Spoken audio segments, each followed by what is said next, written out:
നിനക്ക് പുതിയ ദൗത്യത്തിനുള്ള സമയമായിരിക്കുന്നു. ഇക്കുറി അങ്ങയ്ക്ക് വേണ്ടി ഞാൻ എന്താണ് ചെയ്യേണ്ടത്? വളരെ ശ്രമകരമായ ഒരു ദൗത്യമാണ് ഇത്തവണ നിനക്ക് നിറവേറ്റാനുള്ളത്. അതിനുവേണ്ടി നീ ഒരു ഭക്തയുടെ വേഷം സ്വീകരിക്കണം. ശേഷം സത്രത്തിൽ കടന്നു ചെന്ന് ആ ബാലികയുടെയും അവളുടെ അച്ഛന്റെയും മനസ്സിൽ സ്ഥാനം പിടിക്കണം. അങ്ങ് പറയുന്ന സ്ഥലം ഒരു ദേവസ്ഥാനമല്ലേ? അവിടെ ഞാൻ പിടിക്കപ്പെടുകയില്ലേ? ആ കാര്യത്തിൽ ആശങ്ക തെല്ലും വേണ്ട. രൂപം കൊണ്ട് നിന്നെ ആരും മനസ്സിലാക്കില്ല. അതിനുള്ള മന്ത്രതന്ത്രങ്ങൾ ഞാൻ നിനക്ക് പകർന്നു തരും.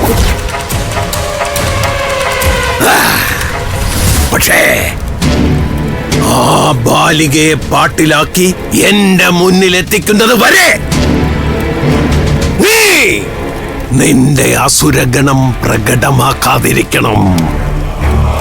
അറിയാതെങ്കിലും നിന്റെ ഭാഗത്ത് നിന്നും അത് സംഭവിച്ചാൽ നീ പിടിക്കപ്പെടും. ഞാൻ കരുതി പ്രവർത്തിച്ചോളാം.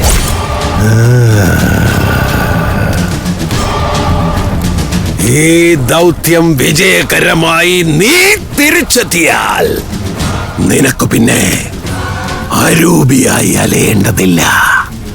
ഇഷ്ടമായ രൂപം സ്വീകരിച്ച് ഭൂമിയിൽ നിനക്ക് നിന്റെ സ്വരൂപത്തോടെ വാഴാം. നീ നിന്റെ ദൗത്യത്തിന് തയ്യാറായിക്കൊള്ളുക.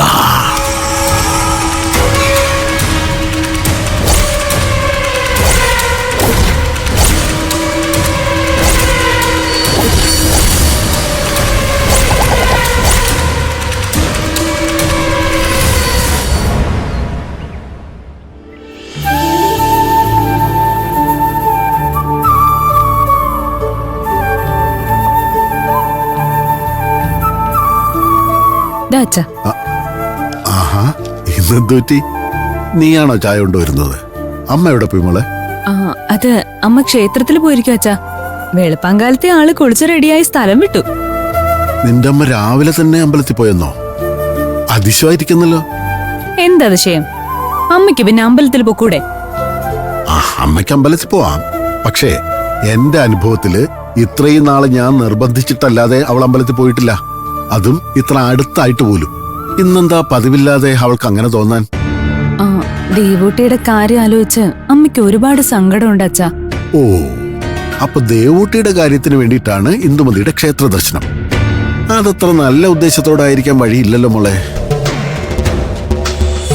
കാര്യസാധ്യത്തിന് വേണ്ടി മാത്രം അമ്പലത്തിൽ പോയി ദേവിയുടെ കാല് പിടിക്കുന്നത് അത്ര ഗുണകരമാകുമെന്ന് എനിക്ക് തോന്നുന്നില്ല.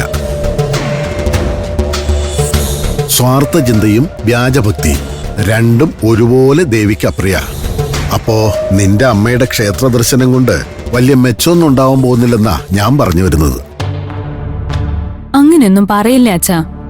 ദേവൂട്ടിയുടെ കാര്യത്തില് അമ്മ ആകെ ടെൻഷനില്ല. എന്താ അവളുടെ കാര്യത്തില് നിന്റെ അമ്മയ്ക്ക് ഇത്രയും വലിയ ടെൻഷൻ? ടെൻഷൻ എന്ന് ചോദിച്ചാ ദേവൂട്ടിയും സന്ദീപേട്ടനും തമ്മിലുള്ള ബന്ധത്തെ പറ്റിയൊക്കെ അമ്മ അറിഞ്ഞപ്പോ അമ്മയ്ക്ക് വല്ലാത്ത ആദിയായി. ഇനി അതിന്റെ പേരില് അവരെങ്ങാനും നമ്മുടെ കുടുംബത്തോട് പക പോക്കുമെന്നാ അമ്മയ്ക്ക് സംശയം. പിന്നെ അത് മാത്രമല്ല, ദേവൂട്ടിക്ക് ഒരു നല്ല ജീവിതം ഉണ്ടാവണമെന്നും അതിനു മുമ്പ് തന്നെ നമ്മുടെ കടബാധ്യതകളൊക്കെ തീർക്കണമെന്നും അമ്മയ്ക്ക് നല്ല ആഗ്രഹമുണ്ട്. നമ്മുടെ ബാധ്യത തീർക്കാൻ നിന്റെ അമ്മ ലക്ഷ്യമിടുന്നത് ദേവൂട്ടിയെ തന്നെയാ അല്ലേ? അല്ല, അതെന്താ അച്ഛൻ അങ്ങനെ ചോദിച്ചേ? അല്ല, അവളുടെ സംസാരത്തിലും പെരുമാറ്റത്തിലും ഒക്കെ അങ്ങനെ എന്തോ ഉള്ളതായി എനിക്ക് തോന്നുന്നുണ്ട്. അവളെ ഗഗന് കല്യാണം കഴിച്ചു കൊടുത്തുകൊണ്ട് ഈ വീട്ടിലെ ബാധ്യതയിൽ നിന്നും തടിയൂരാം എന്നാവും ഇന്ദുമതിയുടെ വിചാരം. എന്തിനു വേണ്ടിയാണെങ്കിലും രാവിലെ കുളിച്ച് അമ്പലത്തിൽ പോകാൻ തോന്നിയല്ലോ. ദേവി അവളുടെ പ്രാർത്ഥന കേൾക്കട്ടെ.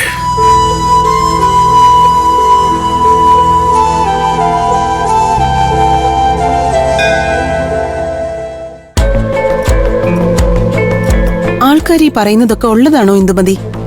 ആ സ്ത്രീക്ക് എന്തെങ്കിലും അത്ഭുത സിദ്ധിയുണ്ടോ? അങ്ങനെ അത്ഭുത സിദ്ധി ഉള്ളതായിട്ടൊന്നും എനിക്ക് തോന്നിയിട്ടില്ല. പിന്നെ ഏത് നേരവും ആള് ക്ഷേത്രത്തിലുണ്ടാവും. അവിടെ വരുന്ന ഭക്തരുടെ സങ്കടങ്ങൾ കേൾക്കുകയും വിശേഷങ്ങൾ ചോദിക്കുകയും സഹായങ്ങളൊക്കെ ചെയ്ത് അങ്ങനെ എല്ലാവർക്കും അവര് വേണ്ടപ്പെട്ടവരായി. പിന്നെ നമ്മുടെ ആൾക്കാരല്ലേ, ഏത് നേരവും ക്ഷേത്രത്തിൽ സഹകരിക്കുന്നവർക്ക് അത്ഭുത സിദ്ധി ഉണ്ടെന്നും ദൈവത്തിന്റെ അനുഗ്രഹം ഉണ്ടോന്നൊക്കെ കഥയുണ്ടാക്കി പറയും. അവരായിട്ട് അതിനെ എതിർക്കാനും പോകത്തില്ല. അങ്ങനെയാ എനിക്ക് തോന്നുന്നത്. അങ്ങനെ ആകാനേ വഴിയുള്ളൂ. അല്ലെങ്കിൽ എന്താ അവർക്ക് മാത്രം ഈ പ്രത്യേകത? സന്ദീപ് അവര് പറയുന്നത് വേദവാക്യൊന്നും പറഞ്ഞാ നടക്കുന്നത്. അതില് ഒരുപടി മുമ്പിലാ ദേവൂട്ടിയുടെ കാര്യം. അവരോടുള്ള ആരാധന മൂത്തോണ്ടല്ലേ അവള് അവരോടൊപ്പം താമസം തുടങ്ങിയേ. മനുഷ്യന് ഈശ്വര വിശ്വാസമൊക്കെ നല്ലത് തന്നെയാ. പക്ഷേ ഇതുപോലുള്ള ആൾക്കാരെ അതിര് കടന്ന് വിശ്വസിക്കുന്നത് ദോഷം ചെയ്യും. അത് ശരിയാ. പക്ഷേ ഈ കാര്യത്തിലെ ഉർവശി ശാപം ഉപകാരമായി എന്ന് പറഞ്ഞാ മതിയല്ലോ. മനസ്സിലായില്ല. അല്ല, ദേവൂട്ടിയും സന്ദീപും വിദ്യാമ്മ പറയുന്നത് വിശ്വസിക്കുന്നകൊണ്ട് വിദ്യാമ്മ പറഞ്ഞ രണ്ടുപേര് ഈ പ്രേമത്തിന് പിന്മാറൂലേ, അത് നമുക്ക് ഗുണം ചെയ്യുകയും ചെയ്യും. നമ്മുടെ ആവശ്യം അവരെ അംഗീകരിക്കോ ഇന്ദുമതി? അതൊക്കെ അവരെ കൊണ്ട് സാധിപ്പിച്ചെടുക്കാന്നേ. മാഡം അവരുടെ അടുത്തേക്ക് വരണ്ട, ഞാൻ പോയിട്ട് സംസാരിക്കാം. ആവശ്യമുണ്ടെങ്കിൽ മാത്രം മാഡം അവരെ കണ്ടാ മതിയല്ലോ. വെറുതെ കരഞ്ഞും കാലും പിടിച്ചും ഉള്ള വില കളയണ്ട. എന്നാ അതാ നല്ലത്.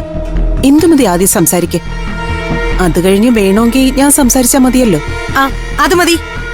അവരെ ഇവിടെ എവിടെയെങ്കിലും കാണും. ഞാനൊന്ന് നോക്കിയിട്ട് വരാം.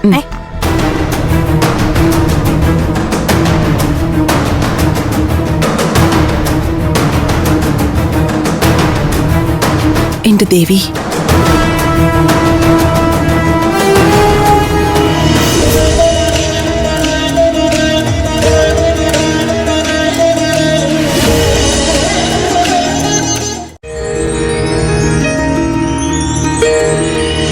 ദേ,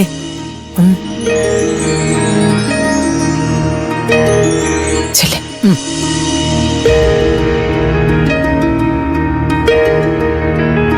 നമസ്കാരം വിദ്യാമ്മേ. നമസ്കാരം. എന്താ ദേവൂട്ടിയുടെ അമ്മ വന്നത്?